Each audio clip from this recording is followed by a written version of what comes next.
You know, it's spiritual, it fits the whole bit, fits our conception of the world, and it seems a good one because things fit it.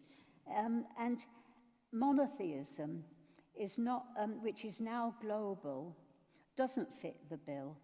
It's killing us, it's not human, it's overwhelming the perspective that the Tao created of human endeavour and human achievement in the world.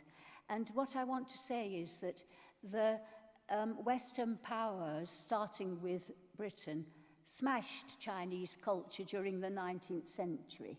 And then they tried to be a bit like us, but even worse, probably. No, they couldn't be. Nobody could be worse. But Chairman Mao is absolutely a monster. So that's him. But and if they had only embraced the culture of the Chinese and offered all the best that we have, what we know about science, how we could have helped not have famines, for example, we might have had a paradise. Thank you.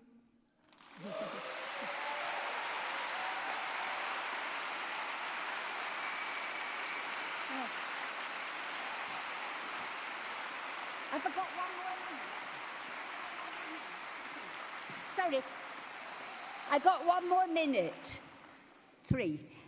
Anyway, and so I want to tell you about the impact of these poems that they must have had on the Western world. You would not have had the modern movement without it.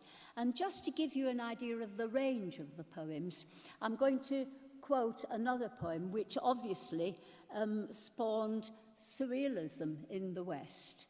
And it says, the dragon, by the way, was the sign of, it was the life force. It represented the life force. It comes from the shamanistic period, of course, not from the Tao. And so there's a dragon in this. And there's something else I want to mention as well. In the second verse, it says that, it says that a crystalline pool is copying heaven. You can't go to the oxherd land by making a hole in heaven because it's reflecting heaven, so it thinks it's making a hole in heaven.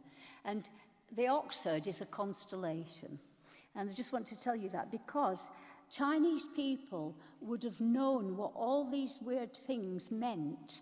And one of the reasons they would know it as well is because sounds, history of these words, you know, they haven't changed for thousands of years. And so people today could still read something that was written 4,000 years. This has helped to keep the identity of China, you know, all together. And so there's an awful lot more to these characters than we've been able to talk about. For example, I do know that a bat, it's the same sound as good luck. So a bat symbol means good luck. So every time you say something in Chinese, it's got all these historical associations of its past use and allusions and all these different things. So when I read this surrealist poem, we won't understand what he's talking about. But I think the Chinese people would have understood a lot more because of all these references that are embedded in the ideograms. So, right.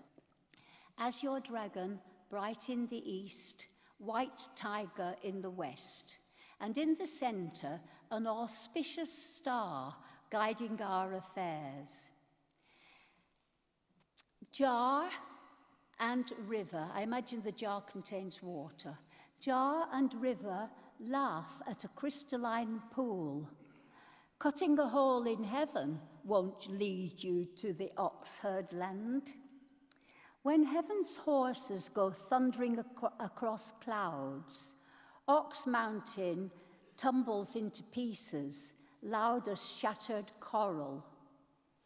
And autumn beauties' eyes glisten, but cry no tears. Of 12 old jade-pure towers, not a single nail remains. pushing apart mist, spits out a moon, launched thousands of miles. Crimson wutung trees die 10 times over in single file. White poplars, farewell rooms, ghosts mixed with people. No use lingering out dark memories like silkworm paper. The sun sets into a wind, herding out cut threads of silk. Blood clots, blood scatters, no one is left. Thank you.